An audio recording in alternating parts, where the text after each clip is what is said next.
So it really is an honor to be here today with you all, and to, over time I've learned about the phenomenal research that goes on here, and to have had really tremendous meetings. I'm not just saying that, this morning and last night with faculty here.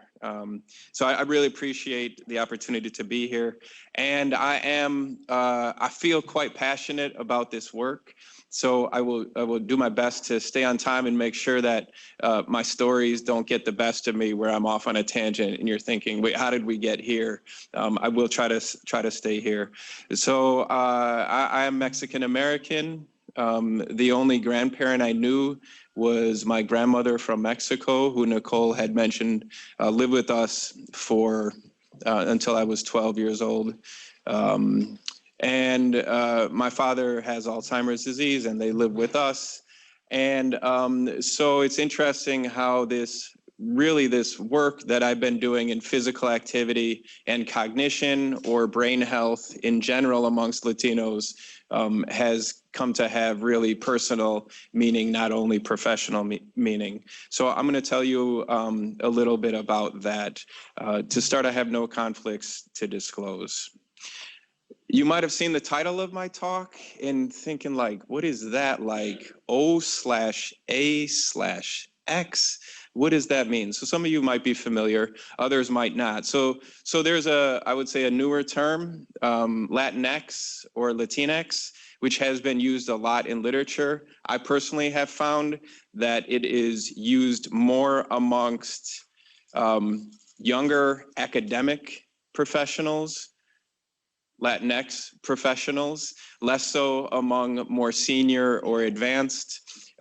So that if you see this, I'm going to use the word Latino or Latina through my talk, but if you see it, you'll know now, hopefully, where it's coming from. So the idea is that the X makes it a more inclusive term.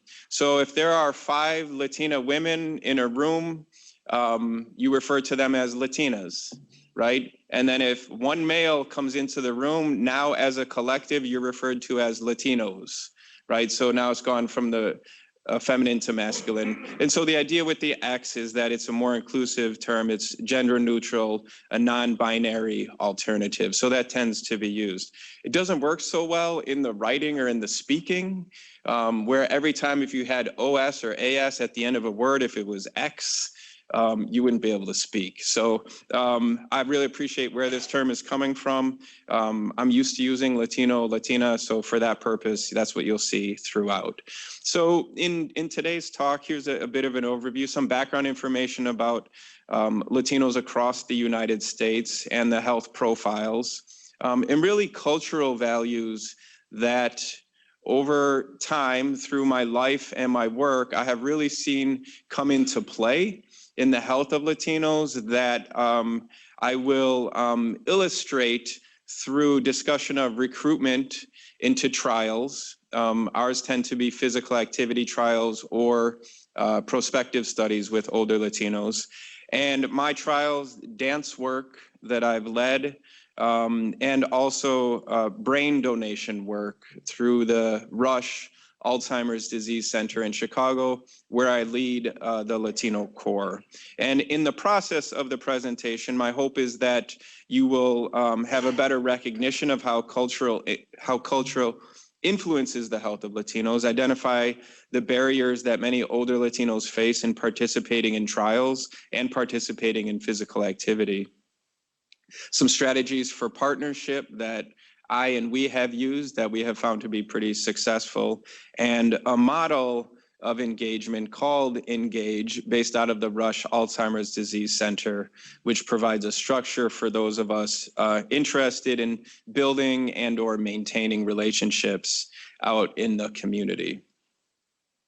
Latinos are the largest ethnic and racial minority group in the United States. So when I started graduate school, doesn't seem that long ago, might have been a little bit longer ago, in the late 90s, early 2000s, and I had a slide like this, it was like 12% of the population. So now it's up to 17%. We know it's a population that's growing.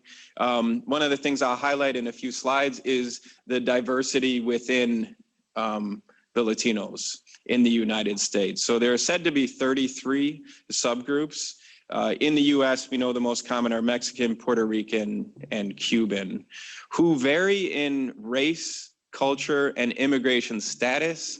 All of this is very important in the lives and in the research that we do with Latinos, and some of that will come up.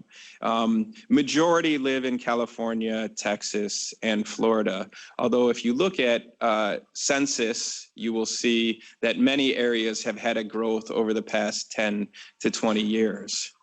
I do work with older Latino adults, and I had looked at census data a little while back, but most of you probably know, especially on the fourth floor here, about the graying of America, right? And this change in demographics in the number of older adults that are in the United States.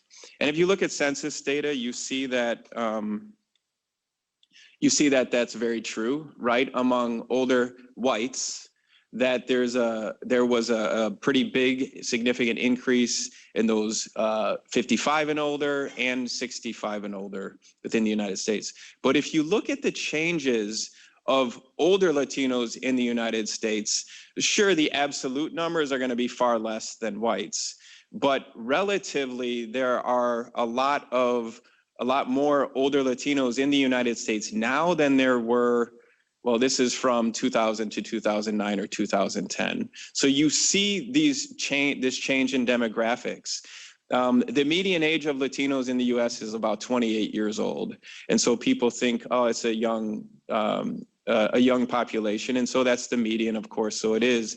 However, by now in 2020, there are many Latinos who have been living in the United States for a long time, such that maybe people came when they were younger and now they are middle-aged or now they are older and they're settled. And the more people are settled, the more family members come to join those people. So we do see a greater number of older Latinos in the United States.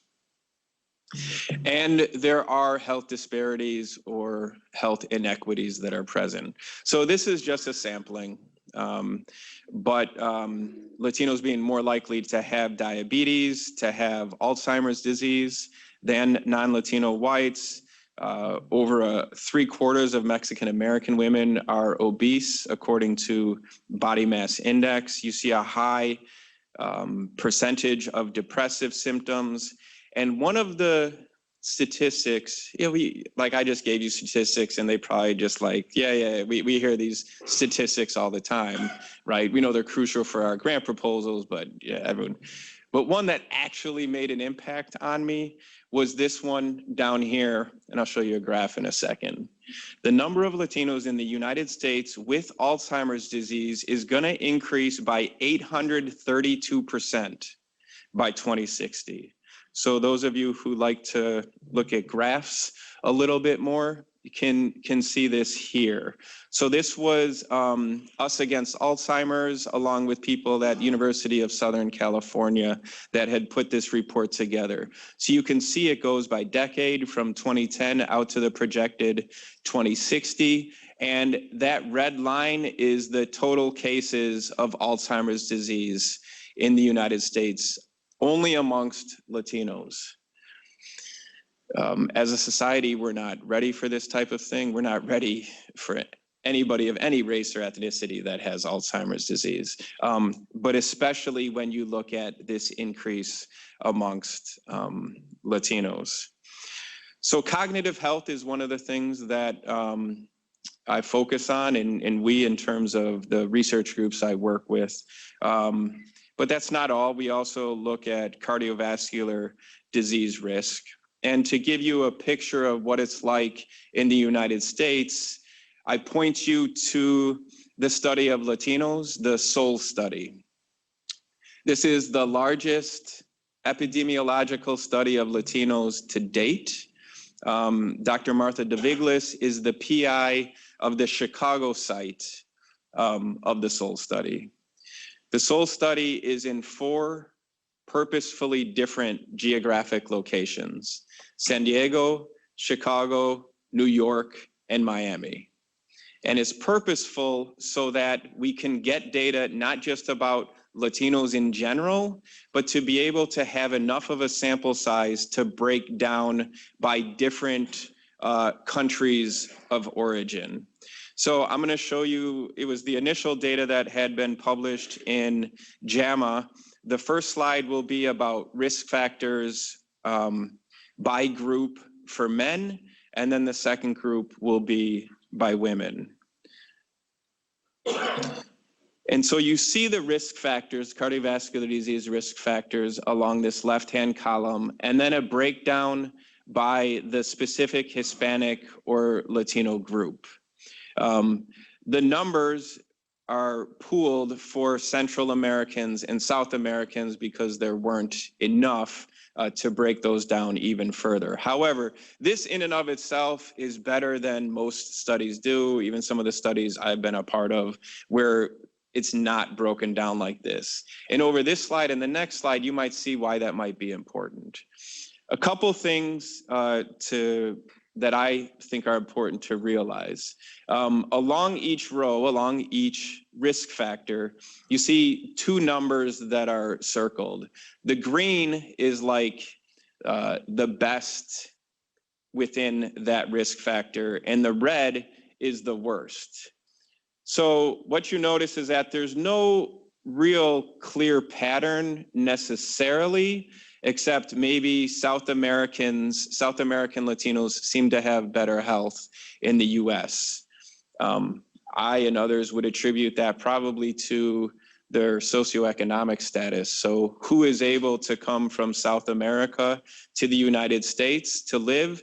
Probably those who have a higher level of education, a higher level of income, have more money available to be able to make that trip. The other thing you notice is that these numbers in general are really high, right? So this was the sampling that was done for the SOUL study. People cannot just volunteer. They go to neighborhoods according to the census, and it was door-to-door knocking to get people who would be, so to try to get people who are more representative of the United States.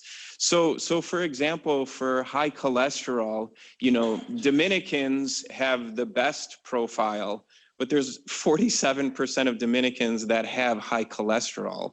So that's, you know, every group is within 47 to 55%. So this illustrates that this is really an issue. Then when you look by women, you see, again, that the numbers of these risk factors are very high. However, you see a clear pattern, which the authors don't really get into, and which I am not very clear on myself, but it's obvious that Puerto Rican women within the United States have the worst health profile relative to these other subgroups. So if you see studies, if you see reports about health in Latina women, you might wonder, well, what's the makeup? Like, if it's Puerto Rican women, is it also with Mexican women? So you can see that the health profile is not the best. And we see the inequities, the inequalities, the disparities that I had presented earlier. So because we're talking about Latinos in general, I believe we need to acknowledge cultural factors that influence life. Right. And at times it's hard to talk about cultural values because you don't want to be following stereotypes, right? You might think like, oh, that's the stereotype I know somebody has of Latinos. But all of these factors influence culture, right? So this is kind of the caveat to say that, you know, if somebody's from Mexico and one person tends to be rural with low levels of formal education and one other person is urban, like those things are going to have a huge factor on them, in addition to the fact that they are both living in Mexico or from Mexico. So this is the caveat slide. This is information from my colleague at Rush that she had put together. So all of these matter. That's the caveat. But many of us believe that there are cultural values that will run through different Latino groups. And so I'm going to briefly go through a handful of those because they'll come up later when it comes to the research that we've done. The first is familismo. And so you might have heard of, you know, if like a Latino kid in kindergarten asked to draw a picture of their family, they might not just draw mom, dad, sister, right? They might have many more people in the picture because family is more than just what we think of as like the nuclear family. So you have more people that are considered family, strong identification, and strong feelings of loyalty, reciprocity, and solidarity among members of the same family. Oh, the other caveat I want to say is, I am not saying, and others don't say, that these are cultural values that are specific to Latinos, right? There are many other cultures as well that share these, but these tend to be quite prevalent amongst Latinos. Personalismo, the emphasis on politeness and courtesy. You have personal connections before you conduct business. And this matters in research, right? When you're going, we can't just go in and try to recruit somebody for a research study because they don't know who the heck we are, right? So you make that connection. And then even, so I was born and raised in the US. I'm used to, like, when I go to meetings, like I have a lot of stuff that I want to get accomplished and I have to kind of set that back at times if it's like a community meeting or something like that, to be like, we're just going to talk for a little bit. Right? We're just going to catch up on things, see how people are doing, and then we'll like transition into like the business parts of things. And trust is extremely important. Machismo, which often is thought of in terms of the negative connotations, and those are definitely there, right? Being too macho and masculine, toxicity. I believe that's part of it. But there's also a sense of trying to be positive in terms of being caring, being responsible, being decisive. And we know that these are prevalent. And like the flip side of that one is the Marianismo, the nurturing woman carrying the responsibility of caring for other people. Often this isn't just the immediate family. It's caring for other people. It's caring for friends. It's caring for people at church. And what has been found is that this is an expectation that's often there amongst women, and there can be a sense of guilt there. Like, I'm not perfect. I'm not the perfect caregiver. I also have a life of my own. And so I want to be able to do those, but not neglect my family in some way. And the last one being fatalismo, which people thinking, I'm not really in control of my own health. It's God's will, right? So if I'm meant to get diabetes, guess what? I'm going to get diabetes, all right? And so you can see how that might play into health. And so for the work that I do related to physical activity and exercise, you can say, well, why do those really matter? Here are the most commonly reported barriers to engaging in exercise that older Latinos will report. Then you'll see some of these are related, like cut across different populations. No time or lack of time is always number one for just about any population that you work with. But the ones in red are really those that I feel are coming from cultural values and cultural expectations, right? So when you have that lack of time, caregiving is huge. When you get into older age, statistically, you will see Latinos are less likely to put a loved one in some sort of care facility, more likely to care for them at home with the family members chipping in. So what we have found also, that extends to grandchildren as well, especially in the summer when there is no school. We had, if we had a program going on during the summer, sometimes people would say, well, I'd like to be in it. Even if I qualified, what time does it start? Maybe we'd say, 1 in the afternoon, and they say, oh no, I can't do that. I'm gonna be with my grandchild. I need to be watching them. So these are legitimate, genuine barriers that people might have. And related to that is the importance of the family.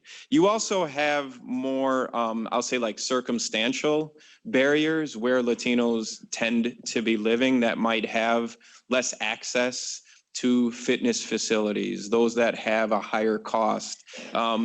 If Latinos are living in a high crime neighborhood, one of the things Nicole and I talked about several years ago is exercise is medicine, right? It's one of the major initiatives of the American College of Sports Medicine. And the thought of exercising is easy. Just put on your gym shoes and go for a walk after dinner instead of sitting in front of the TV. You might say, yeah, that seems like pretty good advice. That seems pretty simple. Well, what if somebody really doesn't own gym shoes, right? They don't know if the shoes they're wearing are good enough for walking. What if they don't feel comfortable walking their neighborhood? I mean, I've done some research in some neighborhoods, and this is not all of Chicago. If you've been there, it's not, but there are some neighborhoods where when it gets dark, older adults don't go out. So in the winter at like 4 p.m., they're done for the day because they're afraid of being out, all right? So you can't just put on your shoes and go out. So that doesn't mean that we're gonna stop at trying to get older Latinos physically active. And so a review came out with some suggestions for people who are doing physical activity interventions in Latinos. And they include these, really a focus on culture, a sense of social support, which I would say is culturally based as well. Low cost, because unfortunately, many older Latinos do not have a lot of that disposable income. And consider the environmental factors. So what if people can't just go out into their neighborhood, can't go to the local park to go for a walk? Well, then what? What can you do? So we need more culturally appropriate interventions. And I had this innovative idea of using dance as a form of physical activity amongst older Latinos. And so there's nothing innovative about it, but NIH researchers don't know that. NIH reviewers don't know that because most of them are not Latino.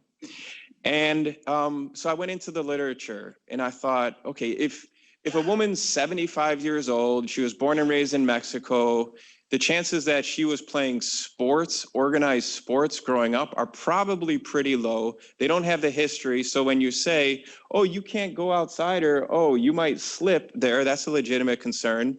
Just go to the fitness center and walk on a treadmill for 30 minutes, right? And so if you think about it, you step back, you say, all right, I'm gonna walk on a machine for 30 minutes. I'm not actually gonna go anywhere, but I'm gonna walk for 30 minutes. So why would I do that?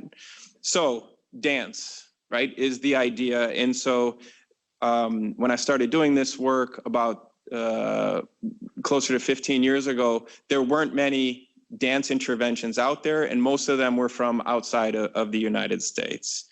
But I wasn't going to do these dance programs at the university, right? That's not where the people are. The people are living in their homes, in their communities. So why are they going to trust me? So first off, I'm an outsider of the neighborhood. For the vast majority of the neighborhoods, I haven't lived there ever. I don't live there now. I don't know the cultural norms of that community. So that's going against me. I mean, my race is white, my ethnicity is Latino or Mexican, but like nobody knows that when they look at me, right? And so they might see me and think like, okay, wait, so now you're more of an outsider coming in.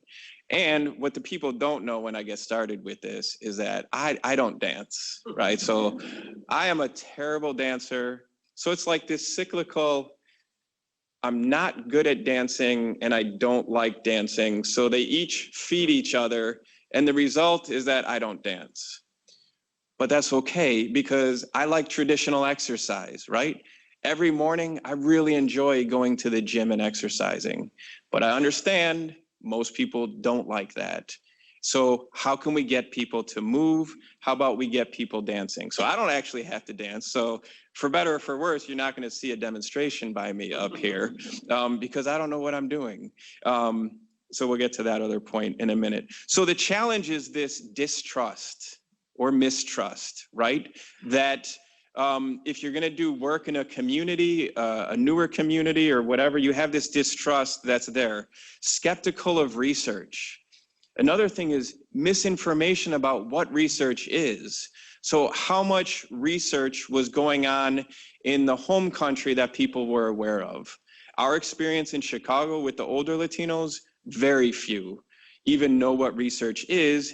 And then they think of like, you're going to experiment with me, right? So I always use the APA definitions of participants, right? Instead of subjects. Like, I'm not going to subject anybody to anything. You have the active control to participate if you would like. And especially the undocumented. So then it becomes even harder because people are exponentially distrustful. And then for us, there's no denying the current socio-political climate where people feel even more. So now you've got these strong barriers. So what we have found, you need to make it and keep it personal with people. Unfortunately, in academia, this is the way the road splits, right? There's the real world, and then we get off at a separate exit and we do our own thing in academia and in research. So we need to find a way to bring these together.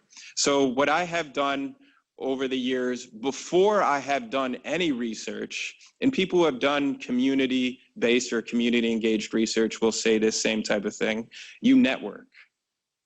For me specifically, there was a Midwest Latino center on campus.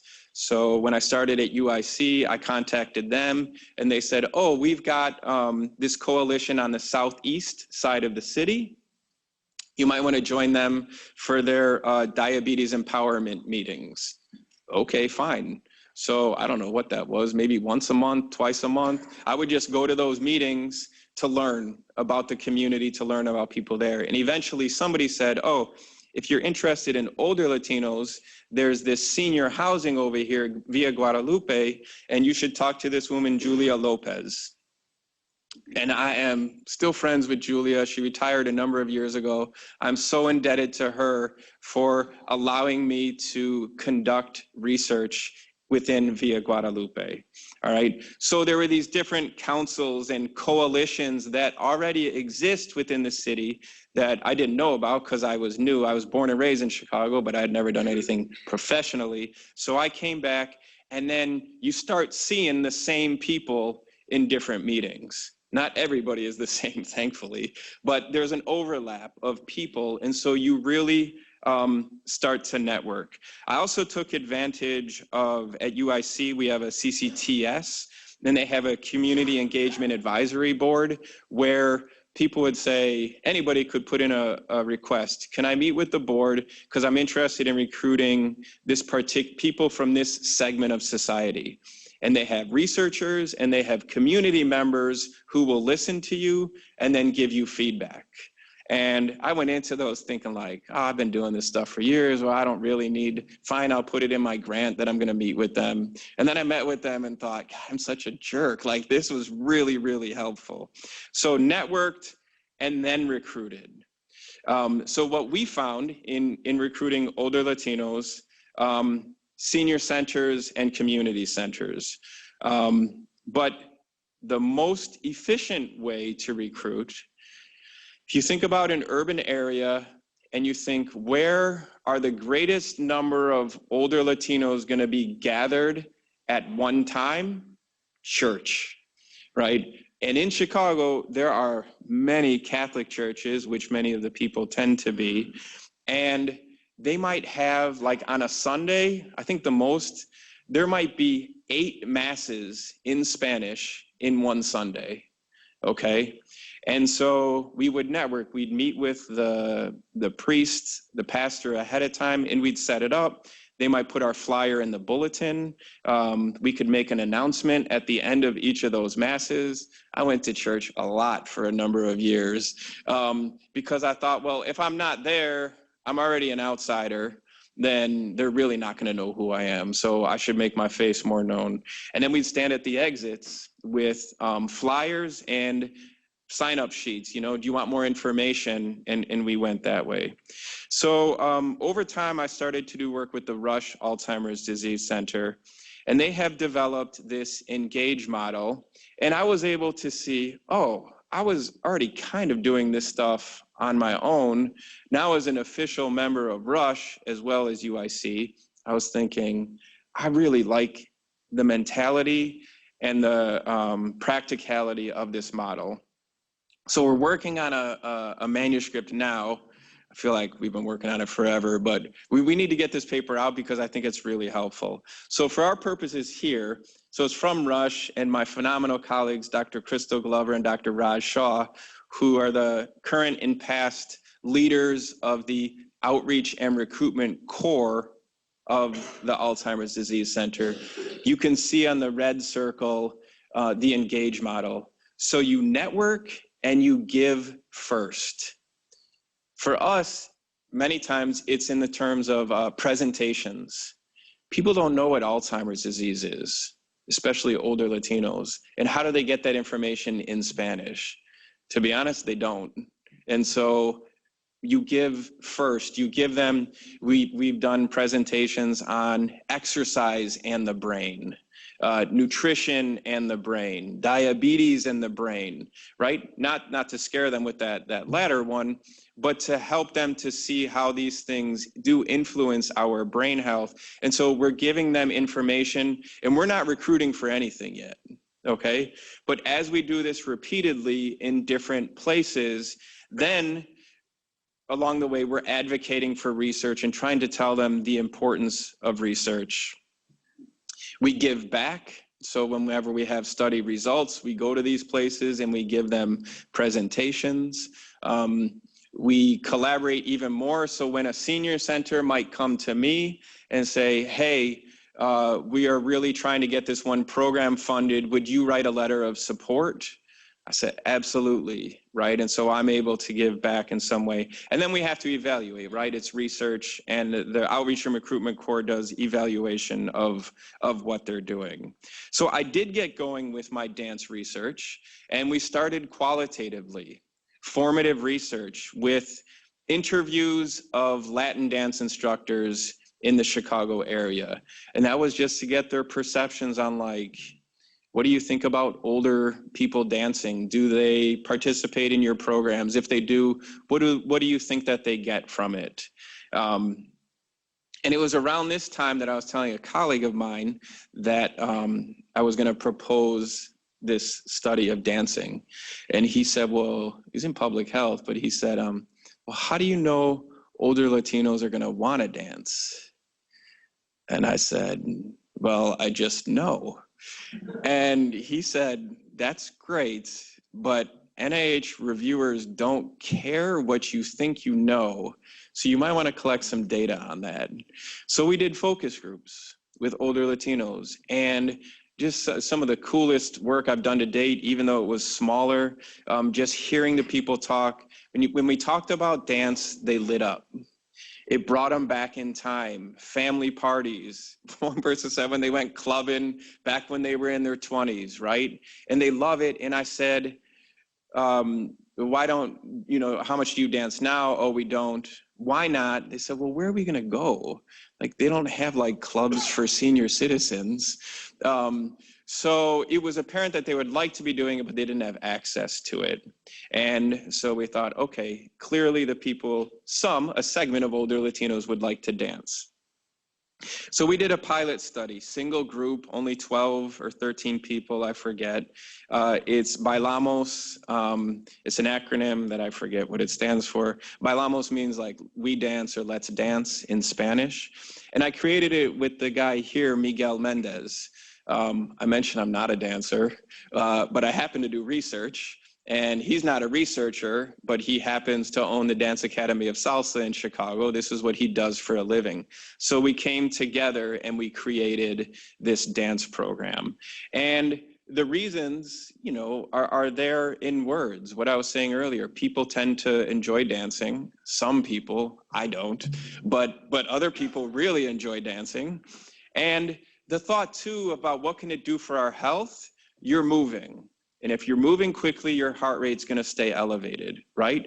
But then also cognitively, there's a lot of data to show if you get sedentary older adults to begin walking regularly, it can impact their cognition and white and gray matter of the brain. So the thought is, well, what about dancing where it's not as automatic of a process? Well, for some of you it is, it's more, but you have to like consciously think about what you're doing, what your partner's doing. So there might be aspects of executive control that are involved in dancing. So we did this, this single group, and it's funny because when I was applying for my first NIH grant with this program, I said, I want to have a manual of like step by step what the moves are. Okay, so I went to his studio and I had a nice camera. And so I said, all right, we'll start with merengue. That's what he recommended because it's like the easiest to learn amongst the styles we had.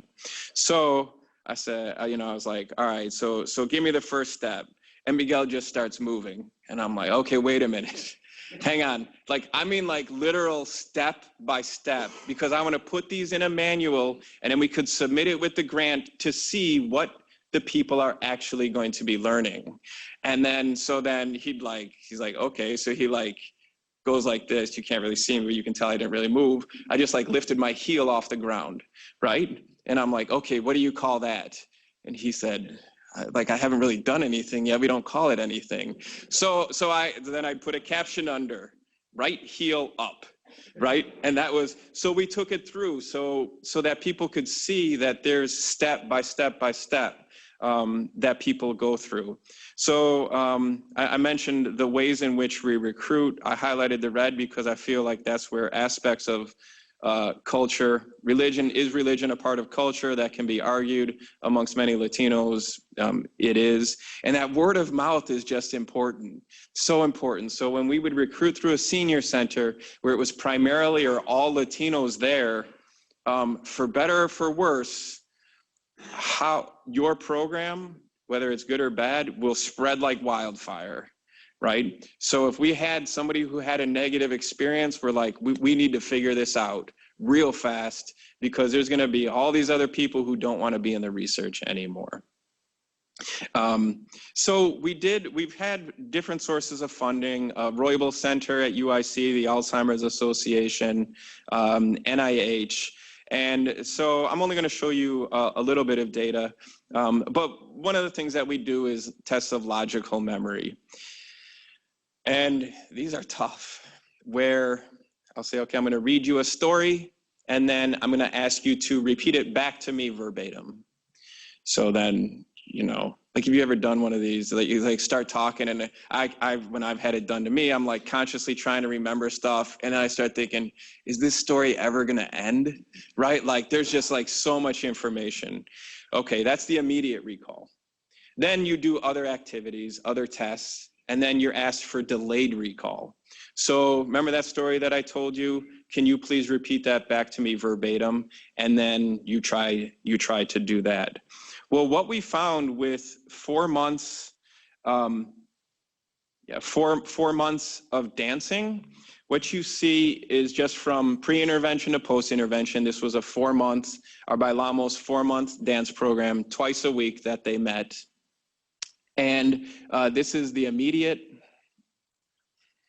logical memory and the delayed. So the blue line is those who were randomized to a health education group. They had the same contact with an instructor, the same amount of time that the dancers did. And in red, you see those dancers. And to me, what's really impressive is the delayed recall. Delayed recall is tough, right? And so you see this increase of the, I can't even see that thing over there. You see the increase of about 2.5 items more that the dancers were able to remember after going through the dance program. And some people are skeptical of neuropsychological tests. Will say like, yeah, but do these really apply to real life and that kind of thing? And so around this time is when my dad was really starting to have problems with his memory. All right. And one of the ways that we knew he was having problems is because of phone calls he was having, where I have a sister in Florida and a brother and sister in Texas. And so their way of communicating with him was through phone calls. And we noticed that over time, the phone calls were becoming shorter, right? And so in putting this together with that, he was like, oh, well, a conversation or a phone call is constant back and forth. You listen and remember what they say, and then you respond. You might not respond right away. You might respond a couple minutes later. And if you can't do that very well, it's embarrassing. It provides stress for you. So you might try to avoid those conversations. And so I'm not sure that that's what was going on with my dad, but this, if somebody can remember, 33% more items 5-10 minutes later, like that's pretty impressive. Now the sample size was somewhat small. It was 57 people, 28 were randomized to dance, 29 randomized to health education. And then we had an NIH funded study with very similarly, okay? And so it was called BILA, and we ended that, and we have been able to show increases in leisure time physical activity in the dance group relative to the health education group. Some critics would say, well, of course they increased their leisure time physical activity. You gave them a dance program. And I say, true, but they had plenty of opportunity to be active in their leisure time before we offered a dance program, and they weren't. So there was something that had them coming to the dance program such that they wanted to keep coming. However, we were far from perfect. I don't know if anybody saw the Kobe tribute the other day, but Michael Jordan spoke and he was crying. And he said, I told my wife I wouldn't do this because now I'm going to have to see another meme of me crying for the next 5 years. So I'm a Chicagoan, and that's Michael Jordan. So we were far from perfect. Our adherence, at the end of the 4 months, we were only able to get back 70% of the people in the RO1 for the post-testing. And this had me freaking out as we were, because we had 12 different sites over the course of 4 years. And so I went to my grad school advisor, who does randomized controlled trials with older adults, and his adherence is always in 90-something%. And it's in Champaign-Urbana, Illinois. And most of the people are middle to upper income. And so I'd say, like, this stuff is happening, and I don't know how we can help keep people in the program. Work status change. So data will show you older Latinos work later into life than non-Latino whites. And a lot of it is not having retirement, not having a pension, like I still work an hourly job, right? So people were not working before they started the intervention, and then they get a job during the intervention and they can no longer come. Also, shift workers. We had a lot of people who were working hourly shift jobs, and their shift would be just changed. Like, they didn't have any input into this. They would say, oh, well, class is at 10 a.m., I was working at 2 p.m., but now they switched me. Now I'm on that first shift. And so it's during the dance class and I can't go anymore. Caregiving, somebody becomes sick. And this is these two are kind of related, caregiving and going out of state or out of the country. So you have the snowbirds in Chicago, right, who will leave. We screen them and we say, are you going to be living in the area for the next 6 months? And they say yes, and then suddenly some aren't. But they leave to take care of somebody else. My sister in Mexico is sick. so I'm gonna go take care of her. And you say, I'm really sorry to hear that. We welcome you back when your sister gets well. Do you know when you're coming back? No, I have a one-way ticket to Mexico and I'll come back at some point. So we lose people like that. Transportation became an issue. We didn't pay for transportation. We were trying to make it somewhat lifelike. This is a problem with doing randomized controlled trials, not in a lab where you're like actually out in a community. And sometimes we'd get a double whammy where one woman, say, had her work status changed and she can't come anymore. And she was giving a ride to her friend to come to the class. So now you've lost two people, you know, out of like 13 who were randomized to the dance program who can't come to the program anymore. So these were real issues, and I would go back to my mentors and say, what do I do about this? And then they'd give me feedback, and I'm like, yeah, we tried that. Yeah, that's not gonna work with our people, you know, that kind of stuff. And so he said, write a paper. I don't know, write a paper about it. So we did recently. We wrote a paper on recruiting and retaining Latinos into physical activity trials, published in Translational Behavioral Medicine, but that doesn't really help the fact that people stop coming to the program. Interestingly, I should have put the last one in red as well. Nobody told us that they just got sick of the program, that they got bored of it. Not one person told us that. And I'm sure that was the case with, I don't know how many number of them, but culturally, they probably didn't feel comfortable saying like, we really don't like your program, so we're just not gonna come anymore, all right?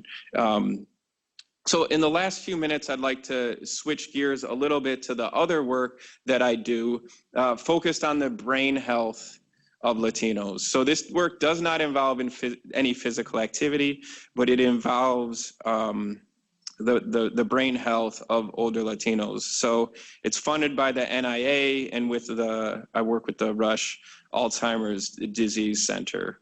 So we feel a Latino Core is so important because we know so little about the cognition and brain health of Latinos in the United States. I'm not a part of clinical trials, but Latinos compose less than 5% of all Alzheimer's disease clinical trials in the United States, less than 5%. So in our studies, it's a prospective study. Go here for a second, come back. So this is who we're trying to get. Latinos who do not already have dementia, or at least don't have a diagnosis of dementia, and it's annual testing. And then we ask them to consider donating their brains upon death, because we don't know a lot about Alzheimer's in the actual brains of Latinos. Okay, almost no data. And actually what we do have tends to be from those who were of Puerto Rican descent. In Chicago, it's primarily Mexican descent. And so we don't know if there's gonna be differences there. So when we ask people about their reasons for donating, this is primarily what they say. They've had a family member with Alzheimer's disease and that really hurt them, and they wanna help do something about it. They wanna help future generations. I know this is not gonna help me, like you're not gonna find a cure most likely by the time I were to get this, if I were to get it, but I wanna make sure my kids and my grandkids don't get it. And the last thing is that we did focus groups with Latino adults who have an older adult parent. So I think I call them child here, but it's an adult child of. So, you know, on average, you can see there people were about 40 years old. So Latino men and Latina women participated because we wanted to hear how they felt about brain donation research.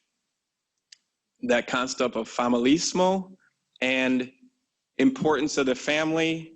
And so we found a few themes that came out.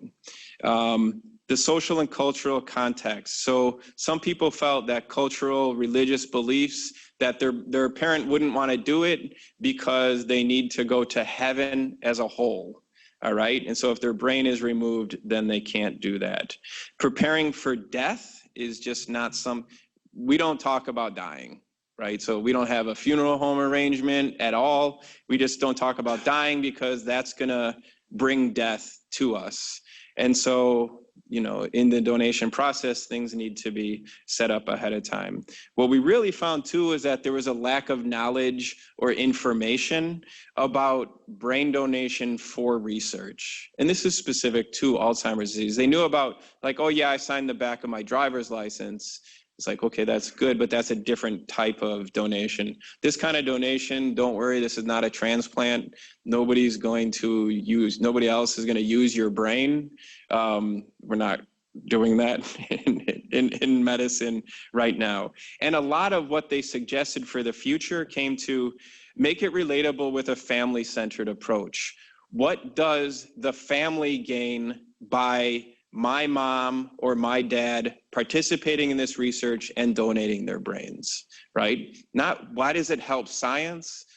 These are my words for them, but no offense, I don't really care what science gets from this. This is immediate. This is my family. This is my loved one. So how does my family benefit from this? So in closing, we know that Latinos are a large proportion of the older adult population, and many Latinos have poor health profiles, and cultural values are part of all aspects of life. We know that. Maybe you've seen it a little bit here in the examples I've given, and believe should be considered in working with individuals in practice. So whether it's clinical practice or it's research, to consider these things. And I'd like to acknowledge the students that I have had working with me on this, and the different sources of funding. So thank you very much.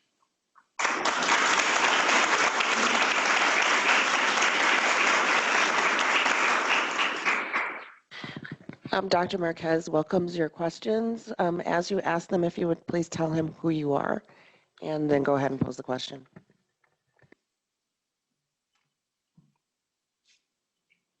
Actually, I'll start over here. Hey, David, Peter Emby. We had breakfast, so he knows. Yes. So really wonderful talk, and thank you for that, and great work that you're doing. Can you say a little bit more about your plans for sort of next steps, given obviously the challenges, but the early sort of promising findings of what you're thinking about with regard to dance and other kinds of approaches? Yes. So I think that just the dance program is not enough for the people, right? So it's the way it was set up. From the focus groups, we asked how many days per week would seem like a good amount, because they have to come to a center, right?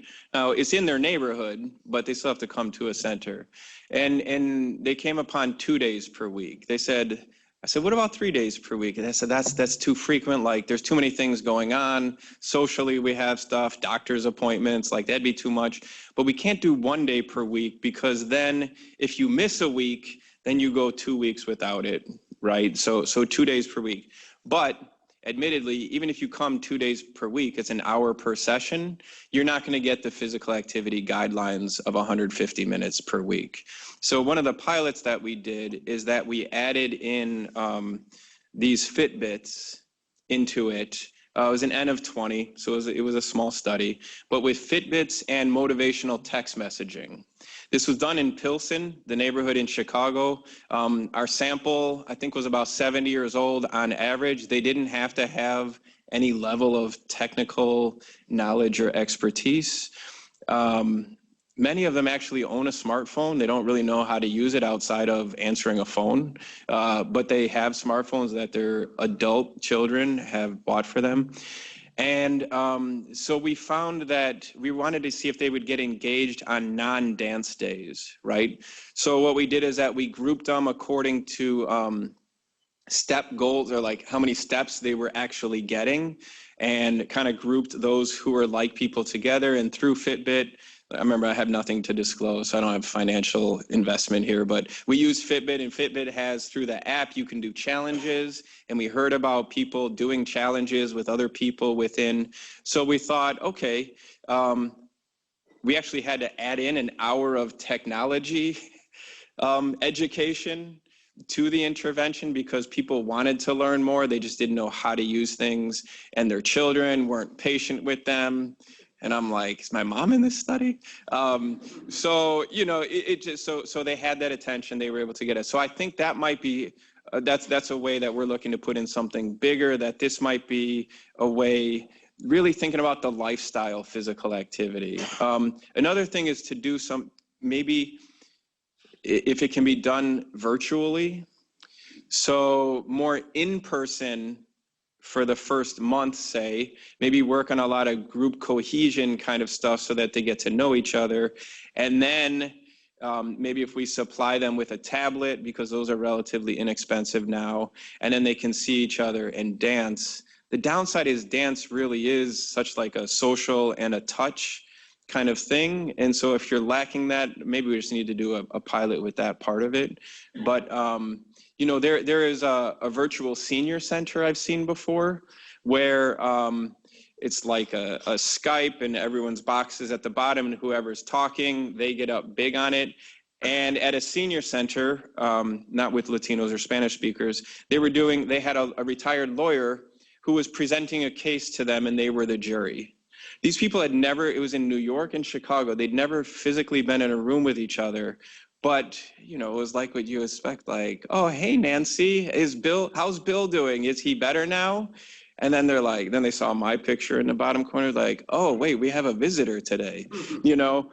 So maybe a virtual component and that's to address, it's hard going to a center numerous days per week, and we have weather just like this, so it's too hot, it's too cold, it's, you know, these other reasons we gave up here. So those are some ideas, but as people think, I'm happy to chat more about what else could be done to move it forward.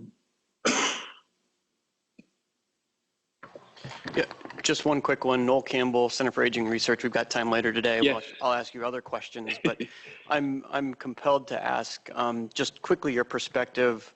The population demographic characteristics you presented early on indicated a high burden of comorbidities amongst the population you described.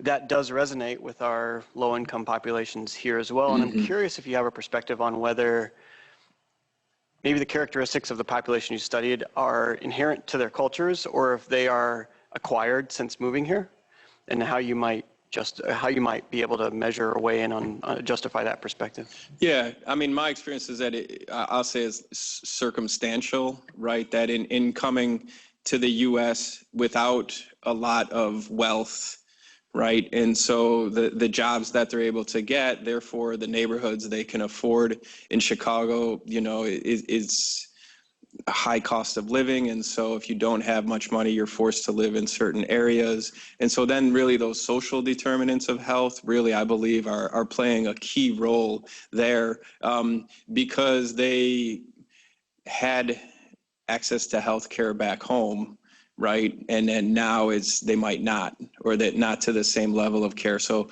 but again, those are my perceptions. And I don't know that we have data on that, but yeah, I think when we meet, you and I meet, we can definitely, I'd be interested in hearing more and trying to figure that out.